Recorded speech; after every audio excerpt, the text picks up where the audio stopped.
Cat already knows the answer. Cat knew it 5 minutes ago, actually. But instead of trusting that, Cat opens Google, types the exact same question Cat already answered in Cat's own head, and waits for a stranger on the internet to say the same thing back. Cat does this constantly. Should Cat quit the job? Should Cat text back first? Is it normal to feel this tired?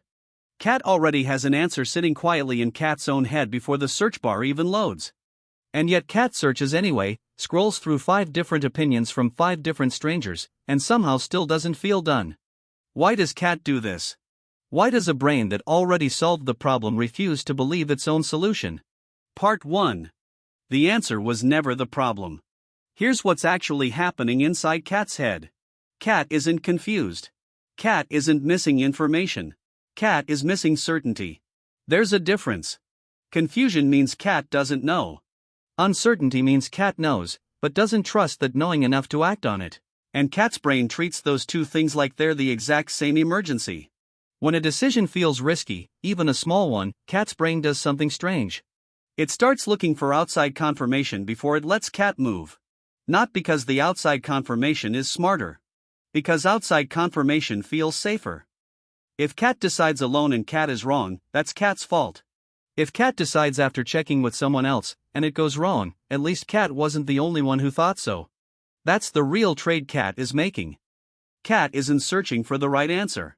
Cat is searching for someone else to share the blame with in advance. Part 2. The stranger test. Psychologists have looked at this exact pattern for years, and one of the clearest findings is almost funny once you see it. People are consistently more confident giving advice to someone else than making the same decision for themselves. Give Cat a friend's problem, Cat solves it in 10 seconds, calm, clear, no hesitation. Give Cat the identical problem, just wearing Cat's own name instead of a friend's, and suddenly Cat needs 3 tabs open and a stranger's blog post before Cat feels safe enough to move. The problem was never the difficulty of the decision. The decision was the same both times. What changed was who had to live with the outcome. When it's someone else's life, Cat has nothing personally at stake, so Cat's brain lets the answer through immediately. When it's Cat's own life, Cat's brain adds a toll booth in front of the answer, and that toll booth is called permission. That's what Cat is really doing on Google at midnight. Cat isn't gathering facts. Cat is collecting permission slips from strangers who don't even know Cat's name. Part 3. The yarn Cat already has. Picture this. Cat is holding a ball of yarn. Cat has been holding it the whole time. But instead of just unrolling it, Cat sets it down, walks across the room, and waits for another cat to come confirm that yes, that is in fact a ball of yarn, and yes, it is fine to unroll. That's what asking Google a question Cat already answered looks like from the outside. The yarn was never lost. Cat just didn't trust Cat's own paws to hold it. And here's the part that makes this worse over time. Every time Cat sets the yarn down and waits for someone else to confirm it, Cat's brain learns a lesson, and the lesson is this. My own paws aren't enough. I need someone else to check first. So the next decision feels even less trustworthy than the last one. Cat isn't just asking Google a question. Cat is quietly training Cat's own brain to stop believing itself. Part 4. 5 ways to trust the yarn Cat is already holding. Step 1. Name the answer before searching. Before Cat opens anything, Cat says out loud, even quietly, what Cat already thinks the answer is. This forces the real answer into the open instead of letting it hide behind a search bar. Step 2.